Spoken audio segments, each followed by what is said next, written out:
Hey, Kouky, here we are again, mate. It's a bit a little bit confusing for me at the moment in terms of how long interest rates are going to stay where they are.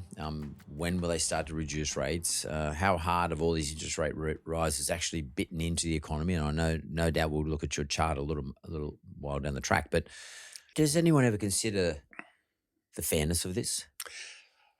Some people do. No, but we're talking about the RBA or in government. Well, it was interesting when Dr. Lowe, the now ex-RBA governor, left a week or two ago. He gave a sort of an exit speech to the community, and it was a good speech. It was worth a read on his reflections of his time at the Reserve Bank. And he said that there is an element of unfairness.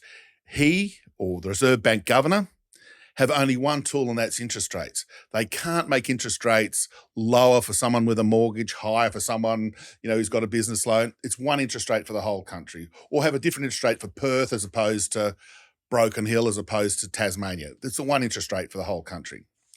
So he was flawed. Yes, which is where the government can and should, to be blunt, and only occasionally does, to be blunt again, manage that unfairness. Through fiscal policy. Correct. Through taxing, spending. Who do we, the budget numbers came out the other day. Yeah. The government spending and taxing per annum is $600 billion per annum.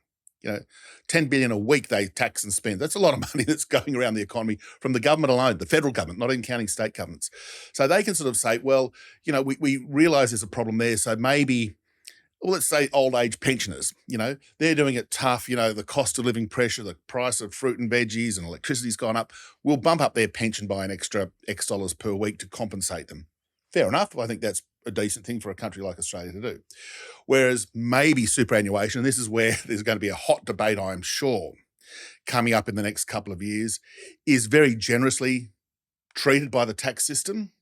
So if you've got, a chunk of cash in your super fund, you're actually benefiting at the cost of people who have to pay higher interest rates because the RBA is trying to control inflation. So, gosh, we're getting into a really complex area, but it's one that I think needs to be addressed because the interest rate lever that the RBA pull, both up and down over time, impacts different parts of the economy so differently, and that can be very unfair as we're seeing right now.